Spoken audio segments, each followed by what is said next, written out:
So I started jumping out of airplanes when I was 18 years old. It's part of my kind of bolstering my resume to NASA. I wanted to be an astronaut. I wanted to walk on the moon. And I very quickly realized that for me, just jumping out of airplanes was actually more fun. I was enjoying it. But I also realized that as I got especially more involved in instruction, that the determining factor, whether someone did well, whether somebody actually brought out a worst case scenario, you know what I'm talking about? I mean, in every situation, there's a best case scenario, there's a worst case scenario, and then there's everything in between. The ones that tended to create the worst case scenario somehow, when I say create, I think there is an effect. It seemed to be mostly because they expected it, because they went into the situation with a lot of adrenaline, with a lot of fear. I mean, certainly there is the Murphy's Law, roll of the dice part that you can't really control. But I did notice, and you guys have probably noticed this in life in a lot of ways, if you carry a lot of fear, you create situations that you don't want to be experiencing.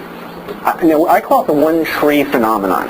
So when I teach skydiving students, and I've taught thousands and thousands of them, very often there's one tree in the middle of the field, in the middle of the landing area.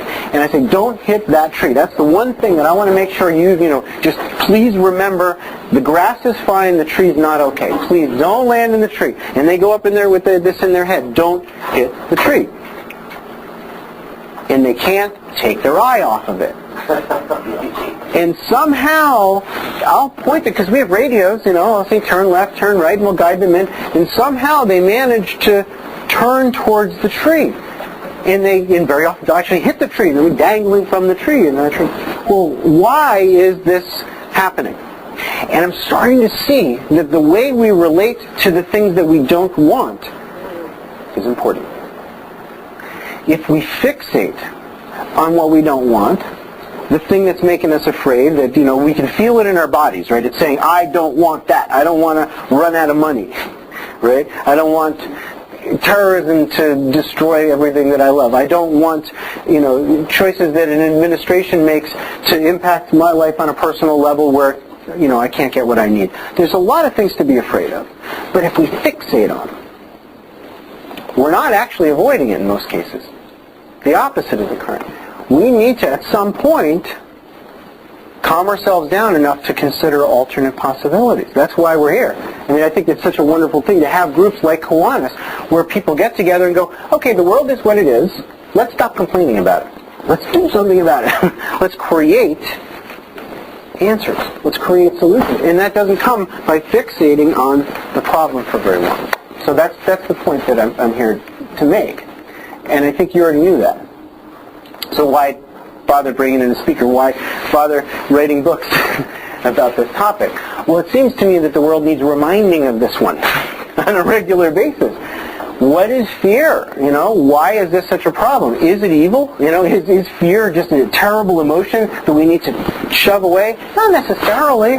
How many people have been saved by fear? I know I've been saved by fear by making a choice towards conservatism. And it was my emotions that said, don't jump off that cliff.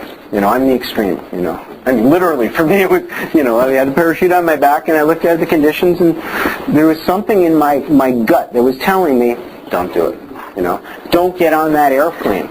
I had that one. Just felt funny. We call it a gut check. You see here in scuba diving, I fly airplanes as well. I've got all kinds of strange flying contraptions that I enjoy. And the one thing that keeps me alive more than anything else, it's right here. It's my gut that says, in this sort of kind of nonverbal wisdom, something doesn't feel right. You know what I mean? So I think to cultivate that wisdom is important, to recognize that it's there, and to listen to it. That fear as wisdom. But at the same time, it's the dwelling problem, the one tree phenomenon, that we have to make sure that we say, okay, yep, thank you. If I stare at this any longer, I'm really going to get myself into the wrong state of mind, right? Can you imagine if right now, as your guest speaker, I was carrying a massive amount of fear? What would my body look like? What would my voice sound like? How interesting would I be? But the fact that I do this on a regular basis, and I love, talking, I love people, so it makes it very easy for me to do that. And what I like to do is look at people who are highly successful in public speaking, in doing dangerous things. Like I work with the EOD. You know what these guys do? The Navy group. Explosive Ordnance Disposal. They defuse bombs. As a matter of fact, in many cases, they parachute into the ocean, scuba dive down to the mine, and defuse the, really dangerous stuff. I ask these people, what do you do?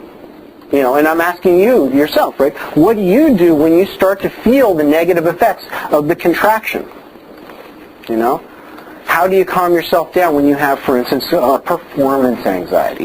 You're about to walk into an interview or a meeting or something that's getting you really kind of nervous, where there's a physiological change in your body, right? What happens to the body when we get excited in a negative way?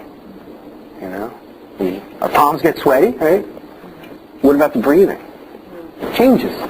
Right? I notice that when I'm getting ready to jump out of an airplane, especially when I've got on my back an experimental parachute, which is nowadays 99.9% of my jumps. I'm jumping an experimental parachute that I built myself in my basement. I designed it from scratch. This is what I've been doing for years and years and years. So if you can imagine, you're in the door of the airplane, and take this as a metaphor. The door comes open, the green light is on. That's what this book was about. The green light is on, right? It's showtime. What can you do to increase the chances that when you cross that threshold into that situation, where things are rolling, that you're going to be in the right state of mind to produce, to perform, to be your best? Well, we have to address our breathing. We have to address the muscle contraction that tends to happen, the hyperactivity, Can you imagine, right? You're about to jump out of an airplane with an experimental parachute.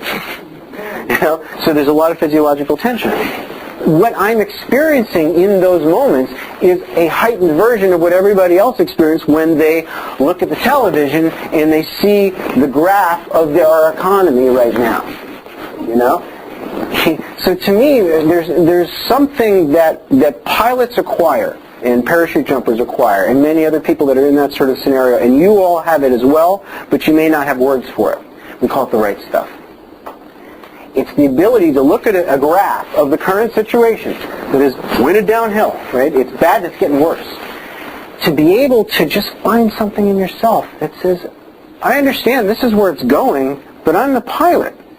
I'm the savior of this situation. I'm going to pull it out of the dive somehow. I don't know how yet, but I know I'm that kind of person. To recognize that we all have a pilot within us is what this is about. To take the time to calm ourselves down so we can reacquire our connection to that. So I've been studying in psychology, how do we help ourselves out of that negative state of mind, the fixation on the sort of visualization of the worst case scenario over and over and over and over. That's what our fear tells us to do, right? Picture the worst case scenario. Envision all the different versions of that.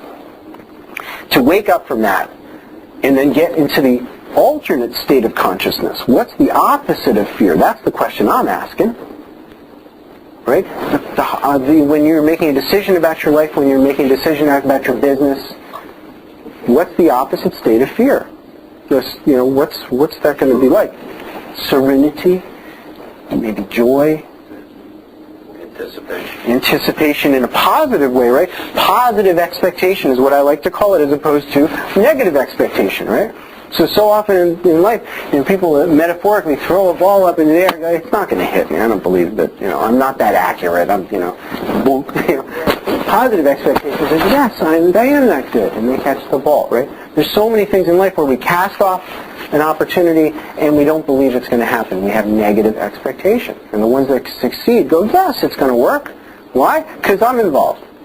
Because I'm a creator.